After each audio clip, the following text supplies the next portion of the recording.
Capítulo 30. Carta aos cristãos modernos.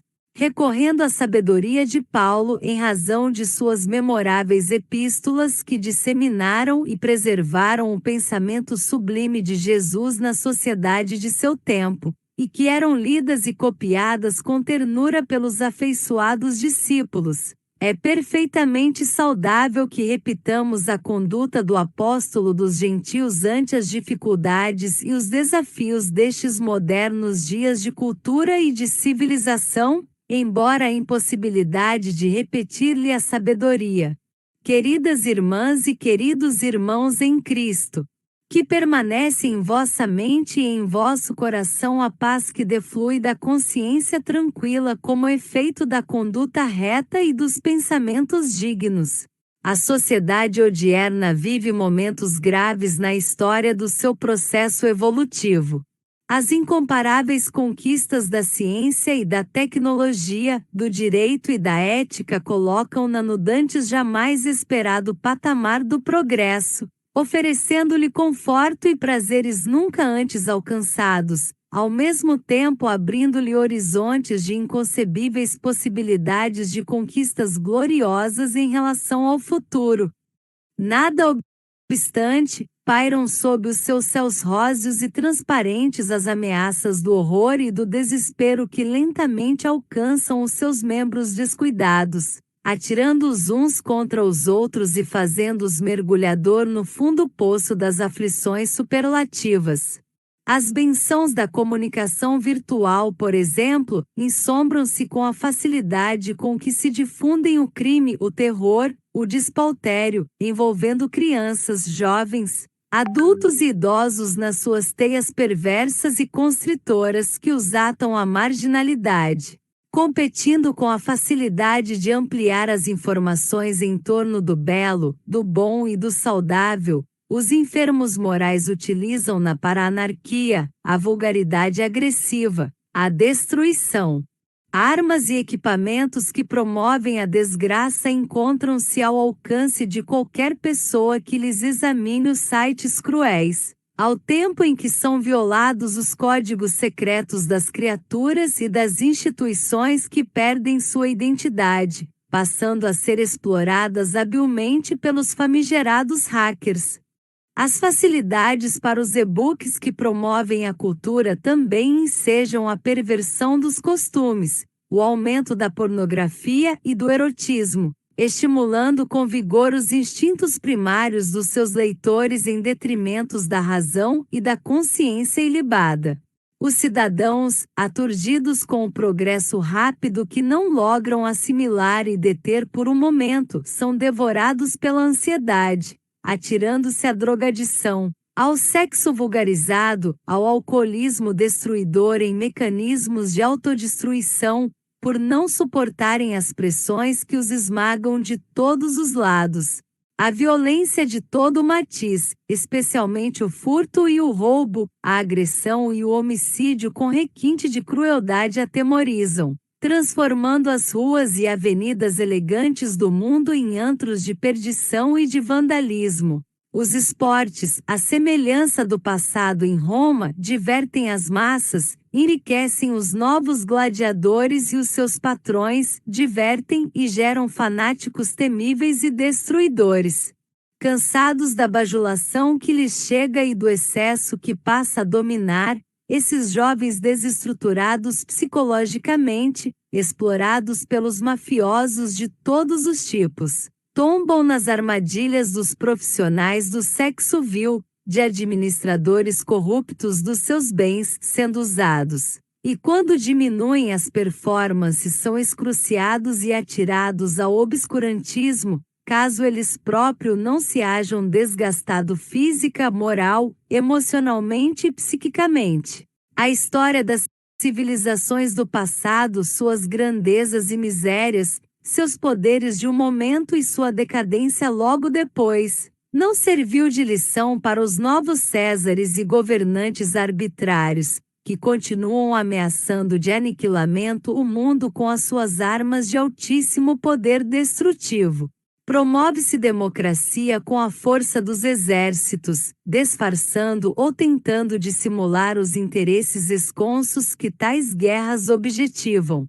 Nos dias transatos ao lado dos inimigos dos poderosos, que sempre surgem e os ameaçam, foram as estruturas morais dos nobres, burgueses e governantes que perderam o sentido psicológico, levando seus membros a chafurdarem nos fossos da sensualidade, do canibalismo, da volúpia pelo gozo exacerbado, afogando em sangue todos quantos se lhes opunham. A decadência de um povo tem início na degradação do seu governo, das suas autoridades, para despertar a consciência individual e coletiva que se encontrava albumbrada. Jesus veio à Terra nos dias de tormentos e trouxe a mais extraordinária mensagem de amor e de dignificação humana, nunca antes ou depois apresentada. Apesar disso, porque feria os interesses sombrios dos poderosos, ele foi crucificado. Tentaram silenciar-lhe a voz, matando-o como sempre fazem os perversos, olvidando que ideias somente são combatidas com outras superiores, e como as suas eram normas para a felicidade humana, ultrapassaram o tempo, arrastaram multidões para logo depois serem mutiladas, adaptadas aos interesses mesquinhos dos imperadores e chefes religiosos, sem que, no entanto, desaparecem. Aquelas lições exaradas na cátedra da natureza e vivenciadas no seu exemplo conseguiram superar todos os mecanismos constritivo e adulteradores, permanecendo como estrelas apontando rumos na noite dos tempos, para serem ressuscitadas pelo Espírito de verdade, conforme ele o prometera. Chegando o momento anunciado, as vozes dos céus desceram à terra e passaram a conclamar os seres humanos à ordem, ao dever, ao amor olvidado e submetido pela ranceníase do egoísmo. Os ouvidos e a visão do mundo, no entanto, ainda se encontram incapazes de escutar e de ver a realidade, compreendendo a situação em que a barca terrestre navega, sofrendo as tempestades deste momento e quase sussobrando. A empáfia e o autoritarismo dos transitórios viajantes não lhes permite a compreensão e a reflexão em torno dos compromissos de todos para com a vida e o próximo, preferindo a anestesia da razão pelos tóxicos do gozo exacerbado, diante do medo que tem dos enfrentamentos com a consciência e o si profundo. Apesar da situação afligente e ameaçadora, correm os ventos da esperança e da alegria, soprados pelos mensageiros da imortalidade que se encontram vigilantes, trabalhando os espíritos lúcidos para que assumam suas responsabilidades e laborem em favor dos melhores dias do porvir, que podem ser alcançados.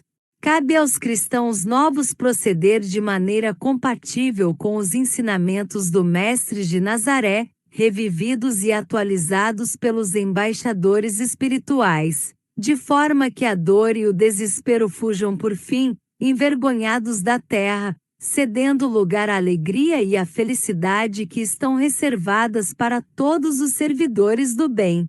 Reconstruir a cultura dentro de padrões morais saudáveis, aplicando os recursos valiosos já conquistados em benefício da sociedade, em vez dos grupos econômicos que exploram e exaurem o povo, constitui compromisso inadiável. Ter a coragem de enfrentar, se for o caso, o opróbrio e a humilhação na defesa dos fracos e desvalidos, erguendo-os da miséria em que se encontram para os níveis da educação e da oportunidade de crescimento, lutando pacificamente pela instalação da justiça social em todos os campos da sociedade, representa estar vinculado ao programa de dignificação humana. A evolução moral é lenta, fixando-se pela repetição, superando os vícios clamorosos que se encontram em predomínio no cerne do ser. Será responsável pela mudança de valores atualmente aceitados e considerados, em que se destacam a astúcia e o atrevimento, o desrespeito e a vilania, substituídos pela ética do bem, da fraternidade e do mérito de cada um. Não mais tergiversar ante o dever ou negociar com a mentira e o ultraje, somente para manter-se entre os triunfadores da ilusão, com eles conivindo. Mais do que nunca, o Senhor necessita de mulheres e homens dispostos a dar-lhes, se necessário, a vida, em holocausto de amor e de silencioso sacrifício. Não mais existem os circos, as praças para as execuções dos hereges e infiéis, as fogueiras e os cárceres sombrios para aqueles que são dedicados a Jesus. Pelo menos na forma, no entanto, permanecem no conteúdo, pela maneira como são vistos e considerados os seus servidores autênticos, sorvendos amargos, frutos da intriga e da insensatez, da perseguição por inveja e das tribulações morais. É indispensável viver o Evangelho em toda a sua magnitude. Não se vos impõe o abandono do mundo em forma de fuga psicológica, tentando ocultar os conflitos a serviço de Deus, como aconteceu em vários períodos do cristianismo.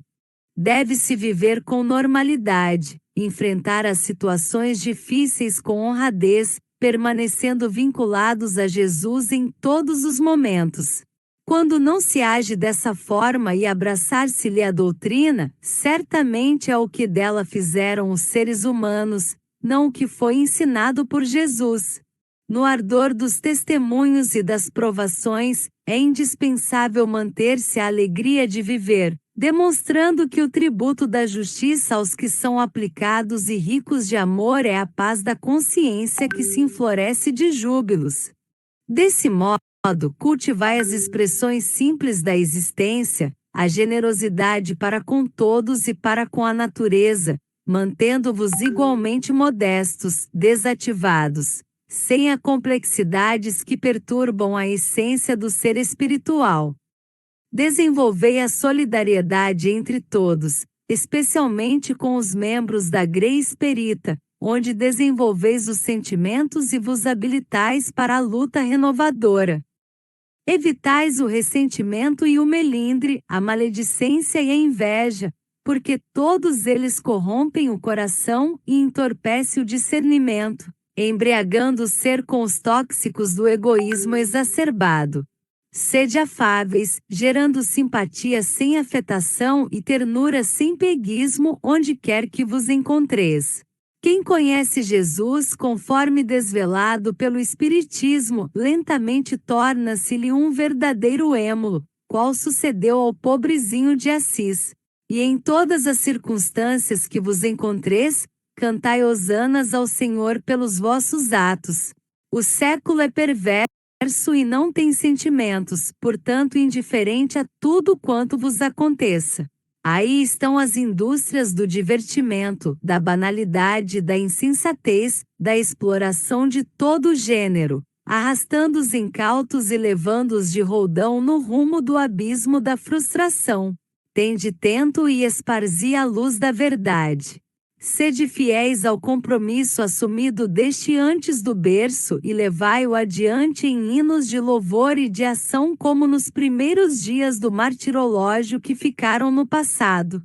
Nunca temais aqueles que somente alcançam o corpo e nada podem fazer ao espírito. Jesus seguirá conosco e em todos os momentos senti-lo-eis. Que ele vos abençoe e vos guarde em sua paz. A servidora de sempre, Joana de Ângeles Paris, 12 de julho de 2010. Conclusão.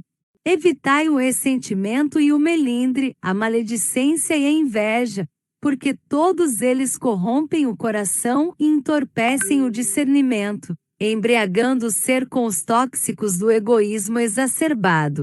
Sede afáveis, gerando simpatia sem afetação e ternura sem peguismo onde quer que vos encontreis.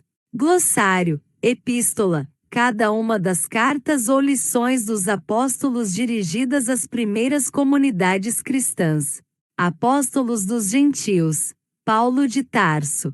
Odierno, atual despautério, dito ou ação absurda, grande tolice constritor. Fazer pressão, oprimir hacker. termo vulgarizado para denominar o especialista em informática que usa seu conhecimento para interesses ilícitos. Contudo, dentro do meio computacional, hacker tem uma acepção positiva, identificando um perito. Nessa área, quem pratica atividades ilegais, usando do seu grande conhecimento, é chamado de hacker e-book, livro em suporte eletrônico, especialmente para distribuição via internet matiz, nuança, gradação excruciar, atormentar, martirizar esconso, oculto transato, passado exacerbar, intensificar, exagerar ou bumbrar, obscurecer ou vidar, esquecer exarar, registrar cátedra, disciplina, ramo de conhecimento constritivo, que faz pressão, oprime sussobrar, naufragar, afundar empáfia, orgulho vão, presunção laborar, trabalhar exaurir, esgotar completamente opróbrio, degradação social vilania, ofensa tergiversar, usar de evasivas conivir, condescender, holocausto, imolação desataviado, desprovido de adorno, de enfeite grey, comunidade êmulo, que nutre admiração por alguém, imitando seus exemplos hosana. Saudação jubilosa incauto, imprudente, ingênuo tento, juízo martirológio, lista de mártires.